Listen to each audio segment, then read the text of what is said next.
Hello everyone, এবারে আমাদের ট্যুরটা ছিল খাগড়াছড়ি থেকে কক্সবাজার। এর আগে অনেকবারই কক্সবাজার আসা হয়েছে, তবে এবার চিন্তা ভাবনা করা হয়েছিল আমরা ট্রেনে করে খাগড়াছড়ি থেকে কক্সবাজার যাব। এই ট্যুরে আমরা একসাথে 20 জন যাচ্ছি। আমাদের বাস ছিল সকাল 8টায় আমরা বাসে উঠে যাই। এরপর বাস ছাড়ার পরপরই মাটিরাঙ্গা বাজার থেকে শুরু করে মোটামুটি আমরা চট্টগ্রামে চলে আসি। মোটামুটি আমাদের কয়েকজনের চিন্তা ভাবনা ছিল আমরা চট্টগ্রাম নিউ মার্কেটে কিছু কেনাকাটা করব এবং তারপর চলে যাব আমরা চট্টগ্রাম রেলওয়ে স্টেশনে। আমরা যেদিন যাই সেদিন ছিল শুক্রবার, তো আমরা নামাজ পড়ে একদম বের হয়ে যাই। হচ্ছে আমরা চট্টগ্রাম রেলওয়ে স্টেশনে চলে আসি এবং চলে আসার পর এখানে কিছু ভাই ব্রাদাররা মিলে ড্রোন ফুটেজ একসাথে এতজন ভাই ব্রাদার মিলে কক্সবাজার যাচ্ছি, আসলে খুবই ভালো লাগতেছে।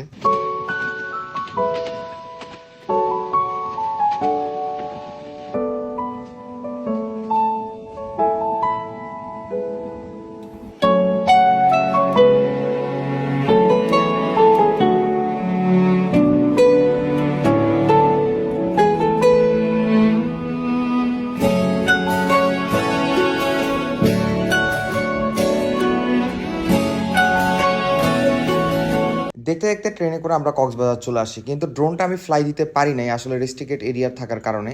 তারপর আমরা হোটেলে উঠে যাই, তারপর আমরা রাতের বেলা একটু বের হই, হেঁটে দেখি, ঘুরি ফিরি এবং আপনাদেরকেও সাথে দেখানোর চেষ্টা করব। আর কিছু দূর যেতে না যেতে দেখি এই মামা আখের রস বিক্রি করতেছে, তারপর আমি এবং আমার বন্ধু কিন্তু আখের রস খাই। যেহেতু অনেক দূর জার্নি করে আসছি এবং এটা খাওয়ার পর আসলে অনেক বেশি শান্তি লাগতেছিল, যেটা বলার মতো না। আখের রস খুব কমই খাওয়া হয়, কিন্তু এখানে আসার পর মানে এটা খুবই ভালো লাগছে এবং খুবই মজা ছিল।